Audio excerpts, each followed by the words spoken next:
Bombo International News. Mga Pinoy naman sa Amerika, may iba't ibang selebrasyon din sa pag-upo ni President Donald Trump at umaasa sa pangako nito na Golden Age. Kaugnay niyan, may report ng Star FM Manila. Positibo ang mga Pinoy sa Estados Unidos na masusolusyonan ni President Donald Trump ang mga pangunahing problema ng Amerika at ang pangako nito na uunahin ang kapakanan ng bansa.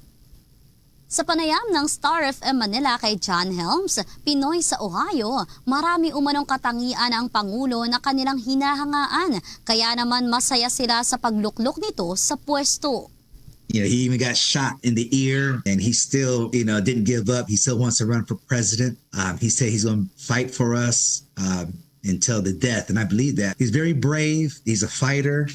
When he was president, the economy was good. Our 403B, 401k retirement plans were good. Inflation was down. Jobs were good. The security with the border was good. International affairs was also good. There was nobody fighting. Ayon naman kay Sheila Oliveros, Pinoy sa Wisconsin, ibinahagi nito ang kanyang saloobin tungkol sa mga immigrants sa Amerika na naging rason ng kanyang pagboto kay Trump. I've seen that the States is like, especially now, there's a lot of undocumented immigrants, open borders. There's a lot of people from other places that they just open the border without proper documents. So I think it's for the Filipinos, it's unfair for us. There's a lot of deserving Filipinos who wants to come here, like even for tourists, they have the proper documents to come here, but unfortunately they're not granted visa.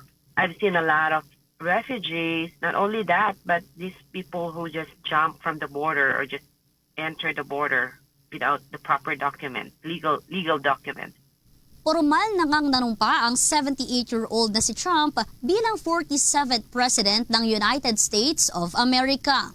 Sinabi nito sa kanyang speech na ipaglalaban niya ang bawat American patungo sa Golden Age ng bansa.